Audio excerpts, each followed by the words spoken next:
അമ്മ മനസ്സിൻ്റെ പുതിയൊരു എപ്പിസോഡിലേക്ക് എല്ലാവർക്കും സ്വാഗതം. ചാനൽ ആദ്യമായിട്ട് കാണുന്നവരാണെങ്കിൽ ഒന്ന് സബ്സ്ക്രൈബ് ചെയ്തിട്ട് ലൈക്ക് ചെയ്യണേ.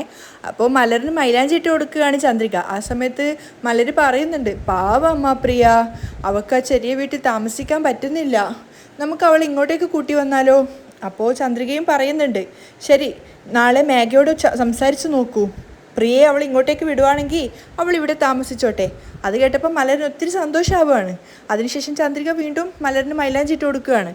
അവസാനം മൈലാഞ്ചിയൊക്കെ ഇട്ടതിൻ്റെ ഭംഗി ആസ്വദിച്ചിട്ട് മലർ പറയുന്നുണ്ട്, അടിപൊളിയായിട്ടുണ്ട് അമ്മ. അത് കേട്ടപ്പോൾ ചന്ദ്രികയ്ക്ക് ഒത്തിരി സന്തോഷമാവുകയാണ്. ശരി, ഞാനിത് മുത്തശ്ശിക്ക് കാണിച്ചു കൊടുക്കട്ടെ എന്ന് പറഞ്ഞിട്ട് മലർ അവിടുന്ന് പോകുന്നുണ്ട്. അതിനുശേഷം ചന്ദ്രിക അവിടുന്ന് എഴുന്നേൽക്കുന്നില്ല. അവൾ അവിടെ തന്നെ ഇരുന്നിട്ട് ആകാശത്തിലേക്ക് നോക്കിയിട്ട് പൂർണ്ണ ചന്ദ്രനെ നോക്കി സന്തോഷത്തോടെ നിൽക്കുകയാണ്. അവൾക്ക് എന്തോ മനസ്സിൽ വലിയ സന്തോഷവും ഒരു സംതൃപ്തിയും ഒക്കെ ഉണ്ടായിരുന്നു. കാരണം ഒരിക്കലും കിട്ടില്ല എന്ന് ആഗ്രഹിച്ച ആ ഒരു വീട്ടിലിരുന്നു കൊണ്ടാണ് അവളിപ്പോൾ ഇങ്ങനെ ഒരു കാര്യം ചെയ്യുന്നത്. എല്ലാവരും അവളെ നിരസിച്ചതാണ്, ആ വീട് അവൾക്ക് എടുക്കാൻ സാധിക്കില്ല ഇത്രയും വലിയൊരു കോടി രൂപയ്ക്ക് എന്ന് പറഞ്ഞിട്ട്. പക്ഷേ തനിക്കത് സാധിച്ചു എന്നൊരു ആത്മസംതൃപ്തി, എന്നതിലുപരി അച്ഛനെയും അമ്മയെയും ഒക്കെ വീണ്ടും ആ വീട്ടിൽ തന്നെ കൊണ്ടെത്തിക്കാൻ പറ്റിയതിലുള്ളൊരു സന്തോഷം. അപ്പോൾ ചന്ദ്രികയെ കാണാത്തത് കൊണ്ട് സിദ്ധാർത്ഥ് തിരഞ്ഞു വന്നതാണ്. അവൻ നോക്കുന്ന സമയത്ത് ടെറസിൽ ചന്ദ്രിക ഒറ്റയ്ക്ക് ഇരിക്കുകയാണ്. അപ്പോൾ സിദ്ധു വിചാരിക്കുന്നുണ്ട്, ഇതെന്ത് ഇവിടെ ഇങ്ങനെ ഇരിക്കുന്നതെന്നും. അപ്പോൾ സിദ്ധു ഇങ്ങനെ ചന്ദ്രിക നോക്കുന്നിടത്തേക്ക് നോക്കുന്ന സമയത്ത് അവിടെ ചന്ദ്രനെ നോക്കിയിരിക്കുന്നതാണ് കാണുന്നത്. അപ്പോൾ സിദ്ധുവിന് ചിരി വരുന്നുണ്ടായിരുന്നു. അങ്ങനെ മെല്ലെ അവളുടെ അടുത്തേക്ക് പോയി. പക്ഷേ സിദ്ധാർത്ഥ് വന്നതൊന്നും ചന്ദ്രിക അറിഞ്ഞതുപോലുമില്ല. അവൾ അങ്ങോട്ടേക്ക് തന്നെ നോക്കി പുഞ്ചിരിച്ചുകൊണ്ടിരിക്കുകയാണ്. അപ്പോൾ സിദ്ധു ഇങ്ങനെ നോക്കുന്നുണ്ട് ചന്ദ്രിക നോക്കുന്നിടത്തേക്ക്. സിദ്ധു ഞൊട്ട വിട്ടപ്പോഴാണ് ചന്ദ്രിക ശ്രദ്ധിക്കുന്നത്. അപ്പോൾ അവൾ ചമ്മിയിട്ട് അവനെ നോക്കുവാണ്. അപ്പോൾ സിദ്ധു അവളുടെ അടുത്ത് അവിടെ ഇരുന്നിട്ട് ചിരിച്ചുകൊണ്ട് ചോദിക്കുന്നുണ്ട്, എന്തു പറ്റി? തനിച്ച് ടെറസിന് മുകളിലിരുന്ന് ചന്ദ്രൻ്റെ ഭംഗി ആസ്വദിക്കുകയാണോ? അപ്പോൾ ചന്ദ്രിക പറയുന്നുണ്ട്, മലറിനെ മൈലാഞ്ചിട്ട് കൊടുത്തുകൊണ്ട് ഇരുന്നതാണ്. ഓ, എന്താണെന്നറിയില്ല സർ, മനസ്സിൽ എന്തൊക്കെയോ ചെയ്തു എന്നുള്ളൊരു ആത്മസംതൃപ്തി തോന്നുന്നു. അത് കേട്ട് സിദ്ധാർത്ഥും പുഞ്ചിരിക്കുകയാണ്. എൻ്റെ അച്ഛൻ കഷ്ടപ്പെട്ട് ഉണ്ടാക്കിയ ഈ വീടാണ്. ആ വീട് ഞാൻ വീണ്ടും അദ്ദേഹത്തിൻ്റെ കൈകളിൽ തന്നെ തിരിച്ചേൽപ്പിച്ചു.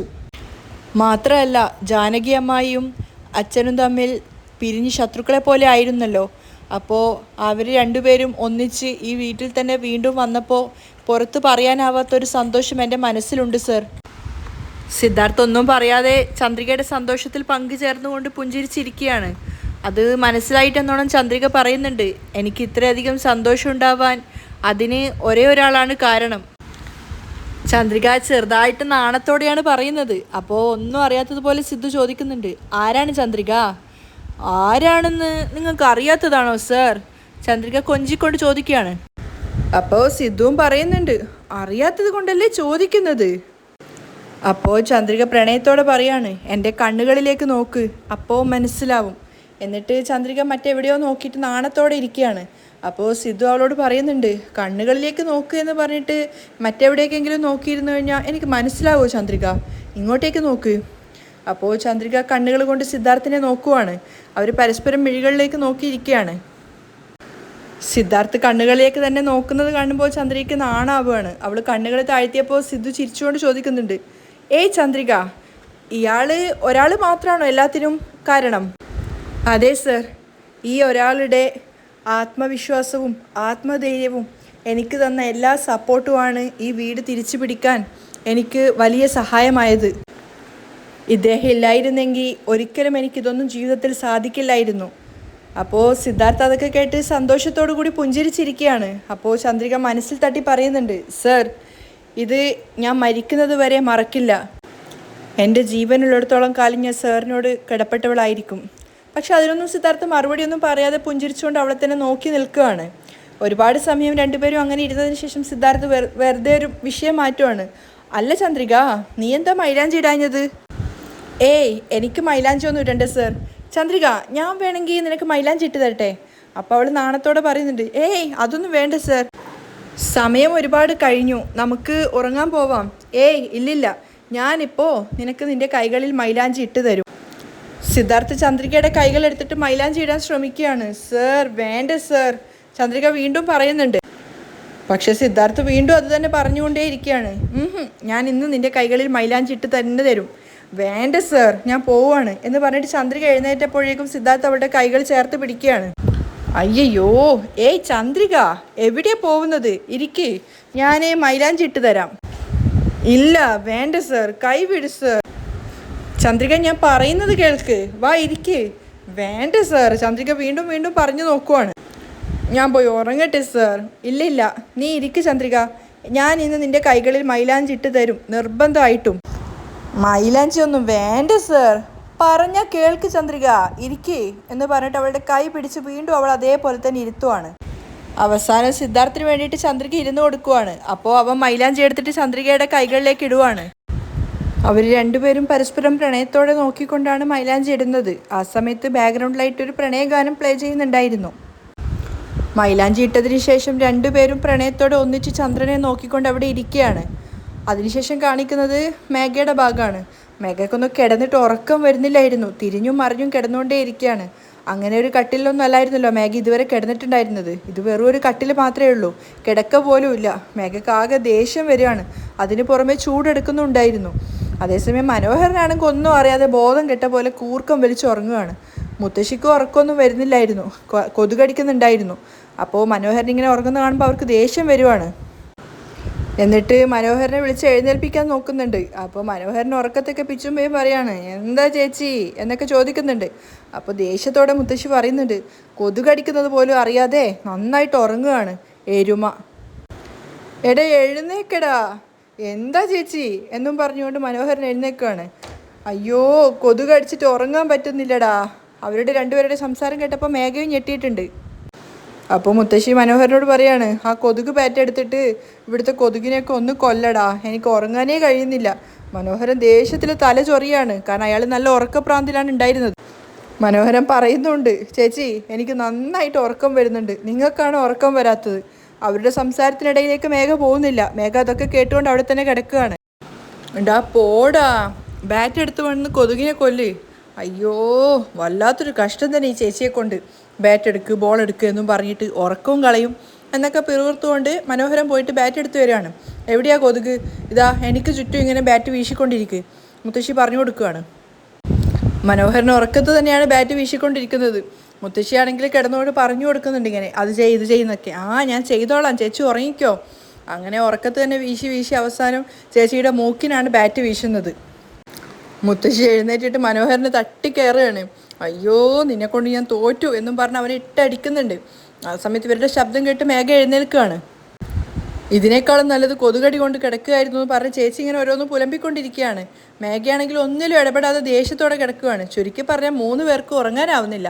പ്രിയക്കുട്ടി മാത്രം സമാധാനത്തോടെ കിടന്നുറങ്ങുന്നുണ്ടായിരുന്നു. ശേഷം മുത്തശ്ശി മനോഹറിൻ്റെ കയ്യിൽ നിന്നും ബാറ്റ് വാങ്ങിയിട്ട് അവർ തന്നെ കൊതുകിനെയും കൊന്നിട്ടിരിക്കുകയാണ് ഉറങ്ങാതെ. അങ്ങനെ നേരം വെളുത്ത സമയത്ത് അച്ഛനും മകനും കൂടി മുന്നിലിരുന്ന് സംസാരിക്കുകയാണ്, സോഫയിലിരുന്നിട്ട്, മഹേന്ദ്രനും അച്ഛനും. ഞാൻ പറയുന്നത് നീ തെറ്റിദ്ധരിക്കരുത്. ജാനകി വല്ലാത്ത വിഷമത്തിലാണുള്ളത്. ഈ സമയത്ത് നീ വേണം അവൾക്ക് തുണയായിട്ട് കൂടെ ഉണ്ടാവാൻ. നീ അവളോട് മിണ്ടാതിരിക്കുവാണെന്ന് എനിക്കറിയാം. അങ്ങനെയൊന്നും ചെയ്യല്ലേ മോനെ.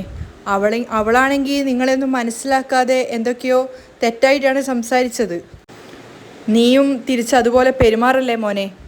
അപ്പോൾ അദ്ദേഹം ഒരച്ഛൻ്റെ വേദനയോടെയാണ് സംസാരിക്കുന്നത്. മഹേന്ദ്രൻ സങ്കടത്തോടെ കേട്ടിരിക്കുകയാണ്.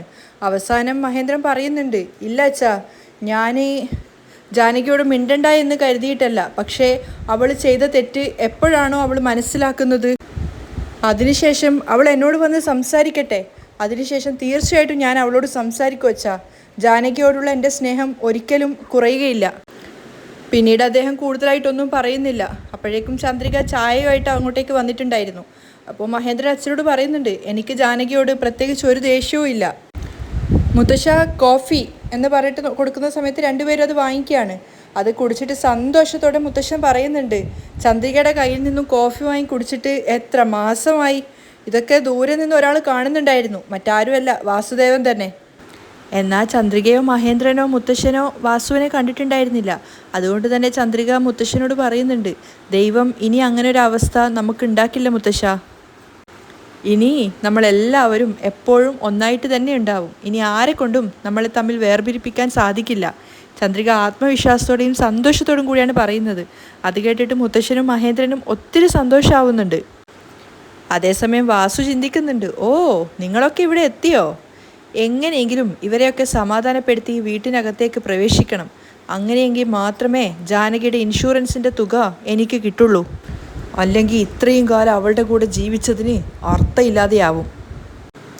വാസുവിൻ്റെ മനസ്സിലുള്ള ഉദ്ദേശം അതായിരുന്നെങ്കിലും മുഖത്ത് പാവത്തിനെ പോലെ ഭാവമാറ്റമൊക്കെ വരുത്തിയിട്ടാണ് അവരുടെ അടുത്തേക്ക് പോകുന്നത്.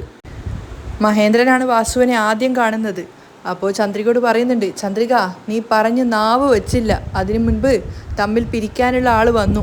അപ്പോൾ മുത്തശ്ശനും ചന്ദ്രികയെ അങ്ങോട്ടേക്ക് നോക്കുവാണ്. അവർ നോക്കുന്ന സമയത്ത് പാവത്തിനെ പോലെ വാസുദേവൻ അങ്ങോട്ടേക്ക് വരുന്നുണ്ടായിരുന്നു. അപ്പം തന്നെ ചന്ദ്രികയ്ക്ക് അയാളുടെ മുഖത്തുള്ള കളലക്ഷണം മനസ്സിലായിട്ടുണ്ടായിരുന്നു. അതുകൊണ്ട് തന്നെ അവൾ മുഖം വീർപ്പിച്ച് നിൽക്കുകയാണ്. നേരെ വന്നിട്ട് മുത്തശ്ശനോടാണ് വാസു സംസാരിക്കുന്നത്. അമ്മാവ, നിങ്ങൾ കാശിയിൽ നിന്നും തിരിച്ചു വന്നതായിട്ട് ഞാൻ അറിഞ്ഞു. അതുകൊണ്ടാണ് ഞാൻ നിങ്ങളെ കാണാൻ വന്നത്. നിങ്ങളെ കണ്ട് സംസാരിച്ചിട്ട് പോവാമെന്ന് കരുതിയിട്ടാണ് ഞാൻ വന്നത്. അമ്മാവ സുഖാണോ അമ്മാവ? വാസു ഒന്നും അറിയാത്തതുപോലെ ചോദിക്കുകയാണ്. മുത്തശ്ശൻ്റെ മുഖത്ത് നല്ല ദേഷ്യം ഉണ്ടായിരുന്നു. അത് മറച്ചു വെക്കാതെ തന്നെ അദ്ദേഹം ചോദിക്കുന്നുണ്ട്, എൻ്റെ മകളുടെ ജീവിതം നശിപ്പിച്ചിട്ട് ഇപ്പം സുഖാണോ എന്ന് വന്ന് ചോദിക്കുവാണോ? എനിക്കെങ്ങനെയാടാ സുഖം ഉണ്ടാവുക? അമ്മാവ, എന്നോട് ക്ഷമിക്കണം. ഞാൻ ചെയ്തത് തെറ്റ് തന്നെയാണ്. അതിന് ഞാൻ ജാനകിയോട് മാപ്പ് ചോദിച്ചതാണ്. എന്നാൽ അവൾ എനിക്ക് മാപ്പ് തരില്ലെന്ന് പറഞ്ഞിരിക്കുകയാണ് അമ്മാവ.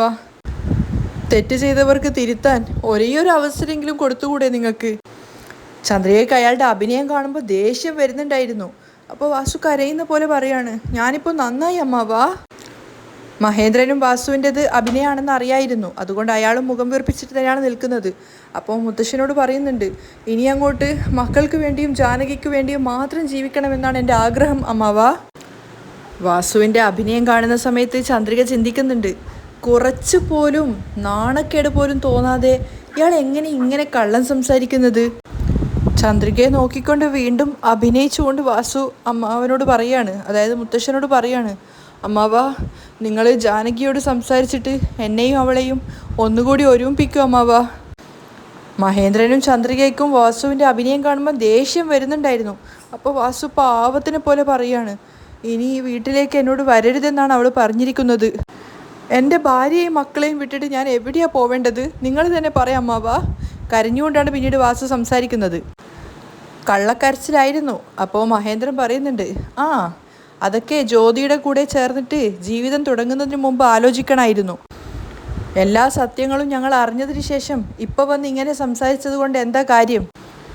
മഹേന്ദ്രനാണ് ചോദിക്കുന്നത്. അപ്പോൾ വീണ്ടും വാസു പറയുന്നുണ്ട്, അത് തന്നെയാണ് അളിയ ഞാനും പറയുന്നത്. ഞാൻ ചെയ്തത് തെറ്റ് തന്നെയാണ്. അതുകൊണ്ടാണല്ലോ ഞാൻ മാപ്പ് ചോദിച്ചത്. നിങ്ങളെല്ലാവരും ചേർന്ന് എന്നെ ഇങ്ങനെ വെറുത്താൽ ഞാൻ എന്താ ചെയ്യുക? എനിക്ക് ക്ഷമ പറയാനല്ലേ പറ്റുള്ളൂ. എന്താ ഞാൻ ചെയ്യേണ്ടത് അളിയ?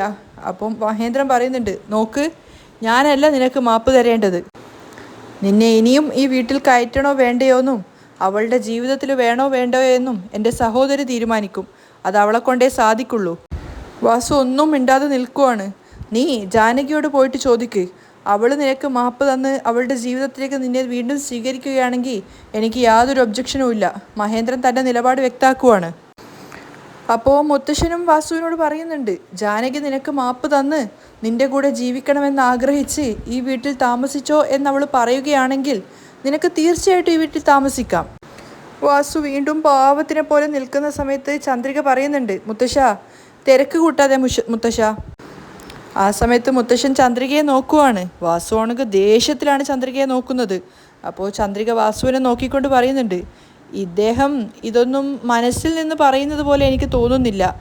എന്തോ അഭിനയിക്കുന്നത് പോലെയാണ് എനിക്ക് തോന്നുന്നത്. അത് കേട്ടപ്പോൾ വാസുവിന് ചന്ദ്രികയെ കൊല്ലാനുള്ള ദേഷ്യം ഉണ്ടായിരുന്നു. പക്ഷെ എന്നിട്ടും വീണ്ടും കരയുന്നത് പോലെയാണ് സംസാരിക്കുന്നത്. കണ്ടില്ലേ അമ്മാവ, ചന്ദ്രികയ്ക്ക് എന്നെയും ജാനകിയെയും പിരിക്കണമെന്നുള്ള എന്തോ വാശിയുള്ളത് പോലെയാണ് അവൾ പെരുമാറുന്നത്. ഞാനും ജാനകിയും തമ്മിൽ പിരിഞ്ഞതിന് ചന്ദ്രികയാണ് ഏറ്റവും വലിയ കാരണം. ചന്ദ്രികയുടെ പേരിലേക്ക് പഴിചാർത്താനാണ് വാസു ശ്രമിക്കുന്നത്. അത് ചന്ദ്രികയ്ക്കും മനസ്സിലായി. മുത്തശ്ശനാണെങ്കിൽ ആദ്യമായിട്ട് കേൾക്കുന്നത് ആയതുകൊണ്ട് തന്നെ ചന്ദ്രികയെ നോക്കി നിൽക്കുകയാണ്. മഹേന്ദ്രൻ ഇനി ഇത് അച്ഛൻ വിശ്വസിക്കുമെന്നുള്ള ഭയത്തിലാണുള്ളത്.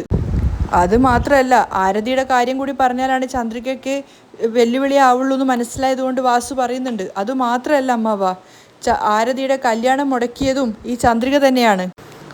മുത്തശ്ശൻ്റെ മനസ്സിലേക്ക് സംശയം വിതർക്കാനാണ് വാസു ശ്രമിക്കുന്നത്. അപ്പോൾ ചന്ദ്രിക ഭയത്തോടെ പറയുന്നുണ്ട്, ഇദ്ദേഹം പറയുന്നത് മുഴുവൻ അസത്യമാണ്, കള്ളമാണ്. വാസു ചന്ദ്രികയെ നോക്കി ഇങ്ങനെ വെറുപ്പോടെ നിൽക്കുകയാണ്. അപ്പോൾ ചന്ദ്രിക മുത്തശ്ശനോടും അച്ഛനോടുമായിട്ട് പറയുന്നുണ്ട്, ഇദ്ദേഹവും ജ്യോതിയും തമ്മിലുള്ള റിലേഷൻ ഉണ്ടായത് എനിക്ക് ആദ്യം തന്നെ അറിയായിരുന്നു. ഞാൻ പലപ്പോഴായി ഇദ്ദേഹത്തോട് വാൺ ചെയ്തിട്ടുണ്ട്. എന്നാൽ ഓരോ പ്രാവശ്യവും ഞാൻ ജ്യോതിയെ വിടാം എന്ന് പറയാമെന്നല്ലാതെ ഇദ്ദേഹം ഒരിക്കലും അവളെ വിട്ടില്ല. ചന്ദ്രിക പറയുന്ന സത്യം അവർ വിശ്വസിക്കുമെന്ന് വാസുവിന് പേടിയുണ്ടായിരുന്നു. അയാൾ അമ്മാവനെ നോക്കിയിട്ട് തലയാട്ടിക്കൊണ്ട് പറയുന്നുണ്ട്, ഇല്ല, ഒരിക്കലും ഇല്ല, ചന്ദ്രിക പറയുന്നതൊക്കെ കള്ളമാണ്. എത്ര തന്നെ ഇദ്ദേഹത്തോട് പറഞ്ഞിട്ടും ഇദ്ദേഹം അനുസരിക്കാത്തത് കൊണ്ടാണ് അവസാനം ഗതികെട്ടിട്ട് ഞാൻ ജാനകി അമ്മായിയോട് പറഞ്ഞിട്ട് അവരെയും കൂട്ടിക്കൊണ്ടുപോയി ഇദ്ദേഹം ജ്യോതിയുമായിട്ട് കുടുംബം നടത്തുന്നതായിട്ട് ഞാൻ അവർക്ക് കാണിച്ചു കൊടുത്തത്. വാസു വെറുപ്പോടെ ചന്ദ്രികയെ നോക്കുകയാണ്. അപ്പോൾ ചന്ദ്രിക മുത്തശ്ശനോട് പറയുന്നുണ്ട്, ഇത്രയൊക്കെ ചെയ്താലെങ്കിലും ഇദ്ദേഹം ജ്യോതിയുമായിട്ടുള്ള ബന്ധം അവസാനിപ്പിച്ച് ജാനകി അമ്മായിയായിട്ട് നന്നായിട്ട് ജീവിക്കുന്നു കരുതിയിട്ടാണ് ഞാൻ അങ്ങനെയൊക്കെ ചെയ്തത്. എന്നാൽ ഇവർ പണത്തിനും സ്വത്തിനും വേണ്ടി മാത്രമാണ് ജാനകി അമ്മയുടെ കൂടെ ജീവിക്കണമെന്ന് ആഗ്രഹിക്കുന്നത്. അല്ലാതെ ജാനകി അമ്മയായിട്ട് ഇനി നന്നായിട്ട് ജീവിച്ചൊരു കുടുംബം നടത്തണമെന്ന് ആഗ്രഹിച്ചിട്ട് ഇദ്ദേഹം വന്നതായിട്ട് എനിക്ക് തോന്നുന്നില്ല മുത്തശ്ശ. ജാനകി അമ്മായിക്ക് അവകാശപ്പെട്ട എന്തോ ഒരു സ്വത്ത് അവരിൽ നിന്ന് അപഹരിച്ചു പോവാനാണ് ഇയാൾ വന്നതെന്നാണ് എനിക്ക് തോന്നുന്നത്. ഇദ്ദേഹത്തിൻ്റെ ലക്ഷ്യം അതാണെന്നും ചന്ദ്രിക പറഞ്ഞത് കേട്ട് വാസു ആകെ ഞെട്ടി നിൽക്കുകയാണ്. കാരണം ജാനകിയുടെ പേരിലുള്ള 2 കോടി രൂപയ്ക്ക് വേണ്ടിയിട്ടാണ് അയാൾ ഈ നാടകങ്ങളൊക്കെ കളിക്കുന്നത്. അത് ചന്ദ്രിക മനസ്സിലാക്കിയോ എന്നൊരു ഭയം അയാൾക്കുണ്ടായിരുന്നു.